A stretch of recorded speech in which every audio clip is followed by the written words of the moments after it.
OTD right now, just black. But I'm gonna be when I leave. So dope. It is at nighttime, definitely not the rainbow hour, very late, later than yesterday, but I'm feeling okay. I'm definitely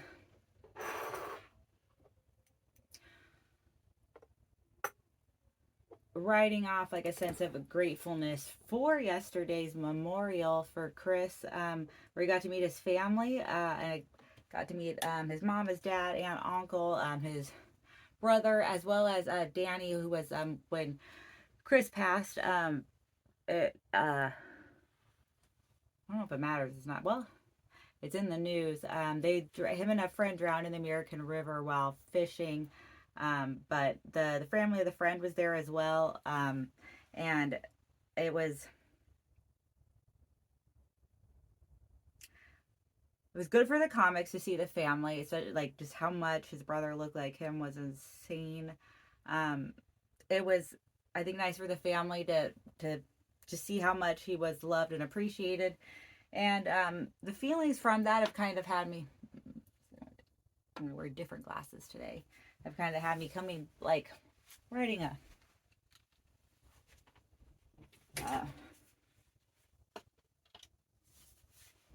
I don't know. I would almost say life burnout into like a good solid okay, but like kind of the tragedy and comedy of life, I guess.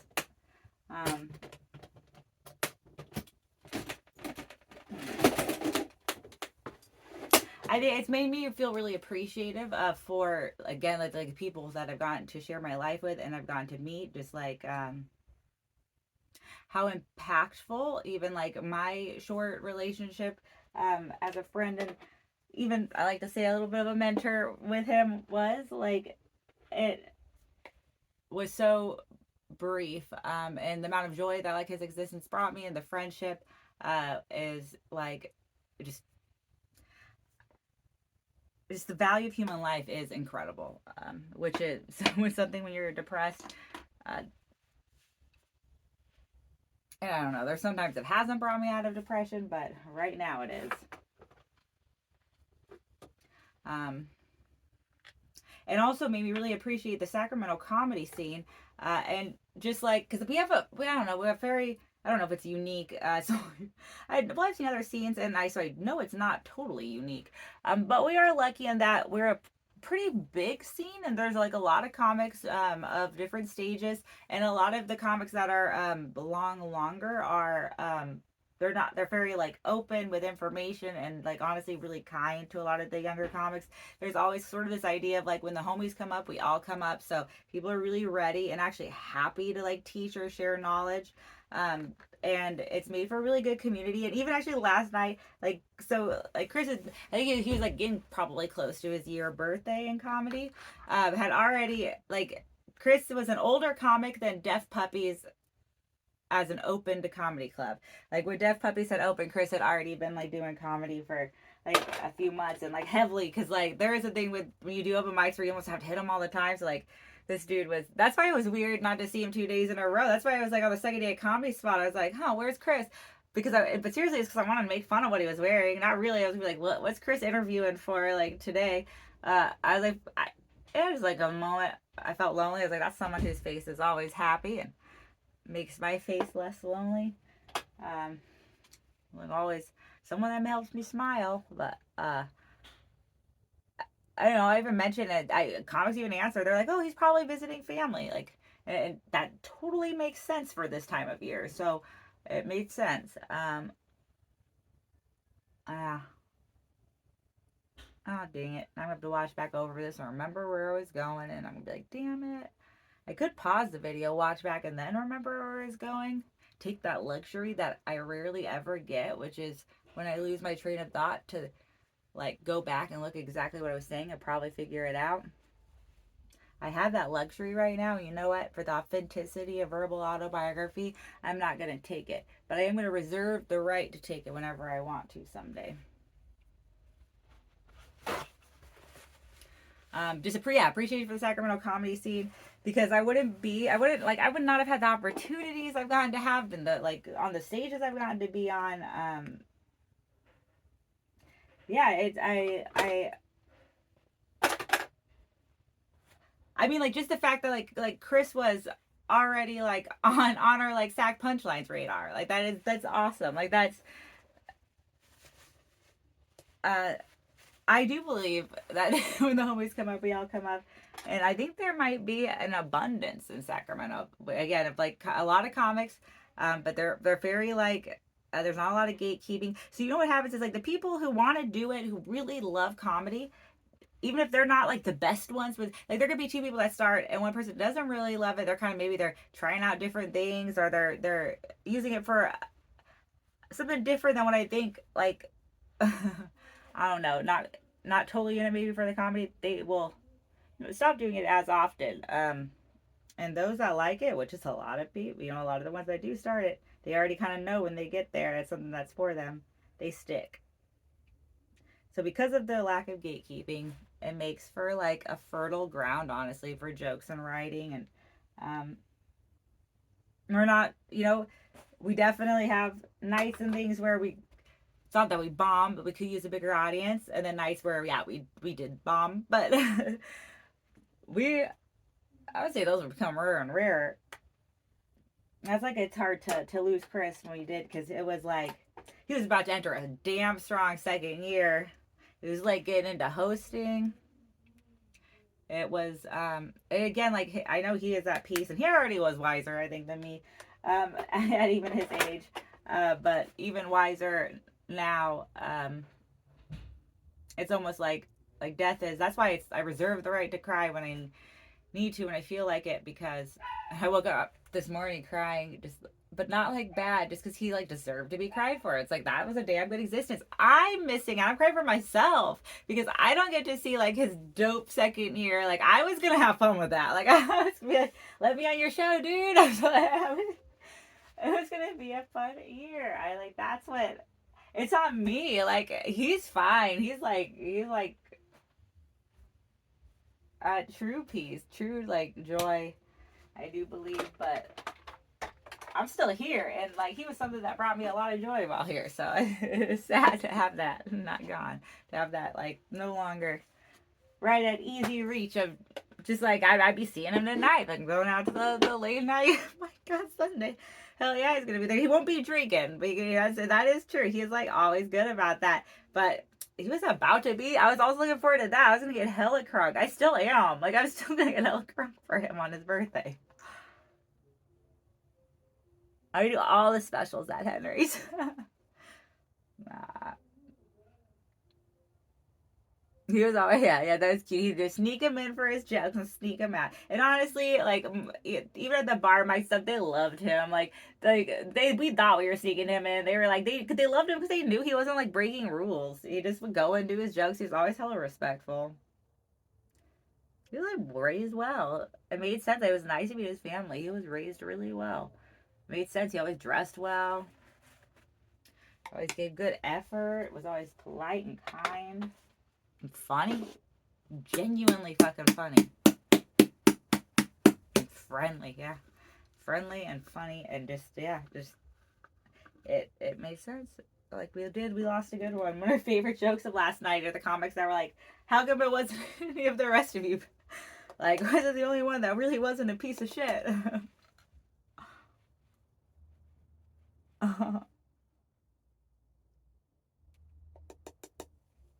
But so yeah, it makes me grateful for the city I was born in, the people I know.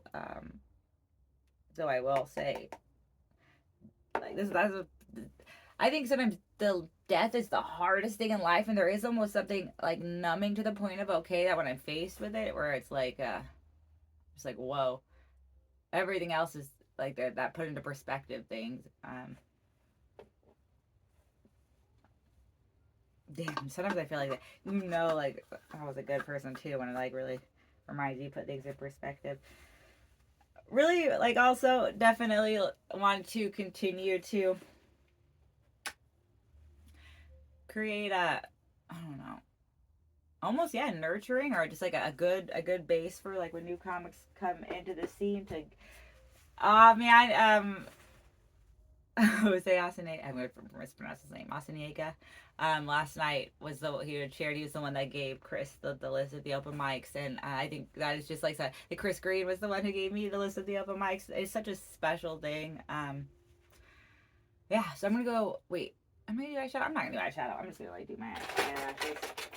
It don't matter. It's late. I like do eyeshadow for fun, and I don't need that kind of fun right now. It's still fun, but I don't feel like, there's other things that are fun that I don't feel like doing right now, too. Because that's life.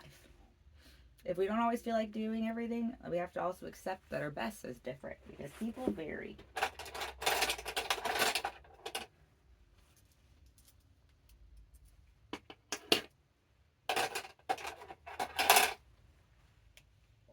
There's only God that never changes.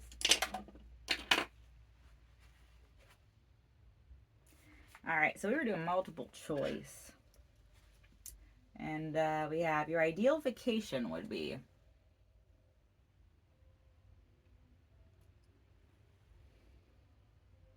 a ski resort, a beach resort, a volunteer program. Oh, it's not going to be that one. A countryside or camping trip, a city trip, a wine tasting trip. Oh boy, a beach resort or a city trip? Probably a city trip. I'd love to go to Japan.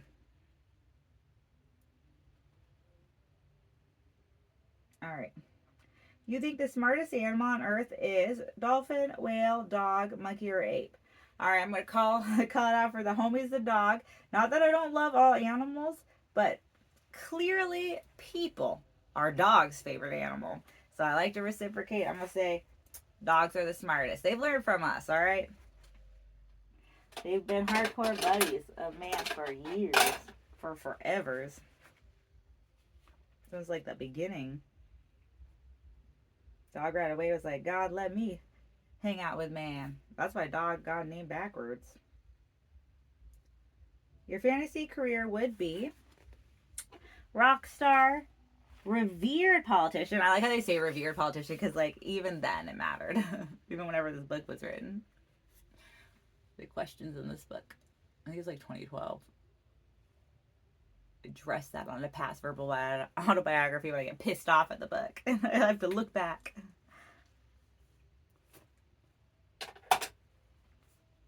Famous athlete, famous scientist, famous entrepreneur, famous architect, famous artist, famous writer, famous chef, fashion designer, chef. They don't have famous comedians, so I'm like, I love fashion, but I don't know if I'd want to be a fashion designer. I always think it'd be really cool to be like, if I was in like a punk rock band, to be like drums in a punk rock band. I wish I was like that. That would be sick. And I would also be a comedian. But I wouldn't be front in the band. I would be drums because I'm an animal. Hell yeah.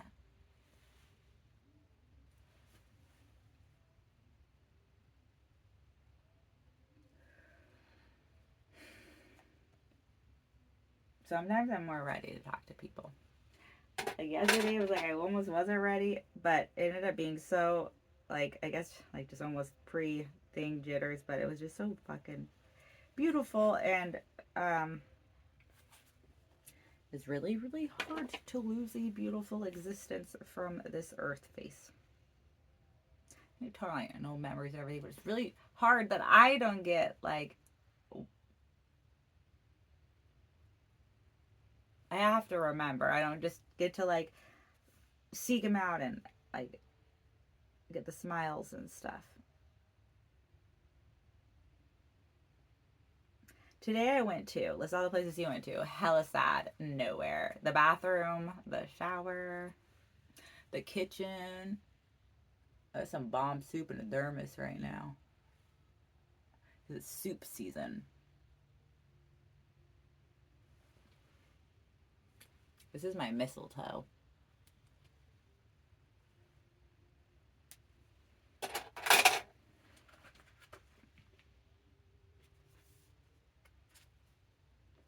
So then, a new page. Words you like. Oh, that's such a big question because I am a huge fan of words. I'll just say stuff because I like the way it sounds. Fucking love words. So I really just can't be put on the spot like that because I'm only gonna answer dumb. And I need. I just love words. I'm just a wordy bitch.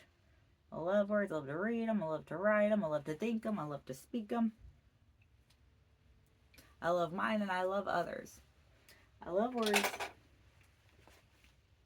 I don't think I'm ever not going to talk too much. Words you absolutely hate. So I do believe like we do give words power. And so it always kind of does matter context and intention and where it's said. And there are words that I might not genuinely hate the word, but when I hear the intention with which it was said, I may hate that intention, and that would make me hate that word. Case in point, the N word. It's like, depending on who is saying it. Like, I'm never gonna say it.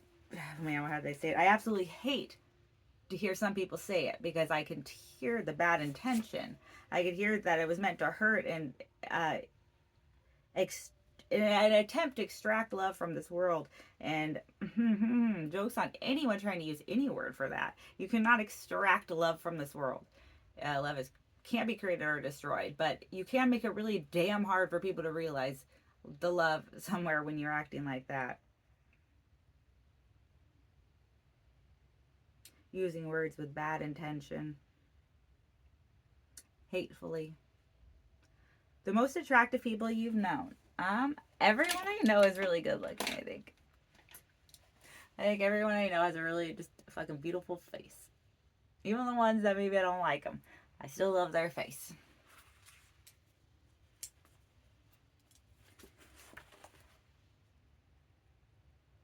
I don't know. I guess I like the way that question's supposed to be. It's like, okay, who would you like fuck? But I'm not answering it like that. I'm just moving on to the next question. Dishes common to your family meals. We use a lot of plates. We're also like fans of bowls, depending on the like sometimes like a salad or a soup. Hell yeah, on the forks. Definitely the forks, probably even more than the spoons or knives, but those two, we like all of those things.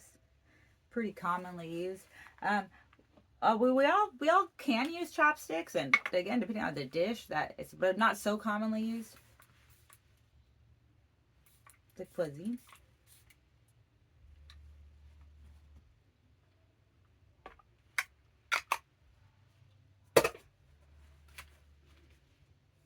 The first books you remember reading. Okay, here's a reminisce.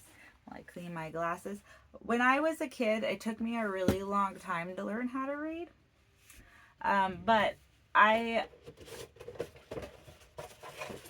in my second grade class, we had these books that you could listen to, you could listen to books like on tape. They had like a little like recorder thing. You put like a little tape cassette in, and you could listen to a book be read to you. And I found out at the same time that I was finding out, or I was realizing, or like in school, that I wasn't good at reading.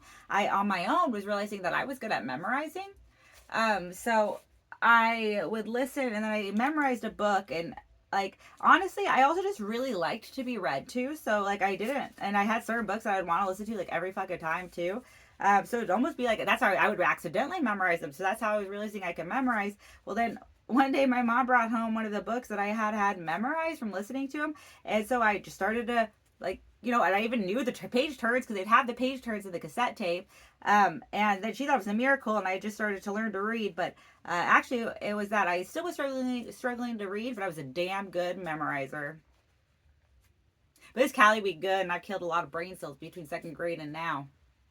So not quite as good, although not quite as bad. I do feel I'm not perfect, but I have been blessed with, it seems like a little bit of an easier time on the faces and names. And then also a little bit with memorizing, although I've gotten like my stage shit fucked up before. All right, I feel like I show you guys the OT because I'm about to get festive as fuck.